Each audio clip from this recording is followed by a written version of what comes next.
ခင်ဗျားကအသက်40ကျော်လာတာနဲ့ဒါနှုတ်ပြခြင်းတွေကျန်းမာရေးတွေကိုစပြီး queue ဆိုင်ဖို့အချိန်တန်လာပါပြီကျွန်တော်တို့အားလုံးကကျန်းမာရေး queue ဆိုင်ဖို့နှုတ်ပြလာတွေကိုထိမ့်သိမ်းဖို့အတွက်အမြဲတမ်းဒါနောက်ကျနေတတ်ကြတယ်ကျွန်တော်တို့ဒါ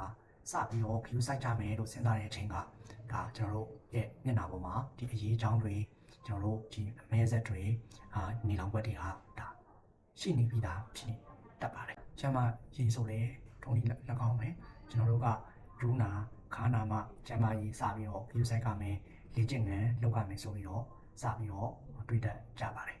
တကယ်တမ်းတော့ကျွန်တော်တို့ရဲ့ခန္ဓာကိုယ်ကအသက်25နှစ်လောက်ကစပြီးတော့တဖြည်းဖြည်းယိုယွင်းပျက်စီးလာပါတယ်ကျွန်တော်တို့ဒီအသက်အရွယ်ငယ်ငယ်ကလေးကကျန်းမာရေးရောအလားပါရောကိုကျွန်တော်တို့ကစပြီးတော့ queue ဆိုင်တက်ပါတယ်အသက်25နဲ့30ကြားမှာဆိုရင်ကျွန်တော်တို့ဒါပုံမှန် skin care routine လုပ်တာမျက်နှာတန်ရှင်းရေး sunscreen သုံးတာစတဲ့အခြေခံတွေကိုတော့တခြားလေးစပြီးတော့ queue ဆိုင်တင်ပါပြီအသက်30ကျော်ရင်တော့ဗောနော်ဒါ non invasive procedure တွေဖြစ်တဲ့ဒီမနာမကျင်တဲ့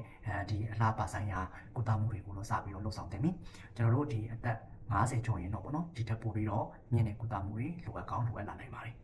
ဒီအခုကျွန်တော်ပြောခဲ့တာလေးကတော့ဒါရေပုံရပေါ့နော်အချက်လက်တွေပဲဖြစ်ပါတယ်တကယ်ကုသမှုတွေမလုပ်ခင်မှာတော့ကျွမ်းကျင်တဲ့ဆရာဝန်နဲ့တေချာလေး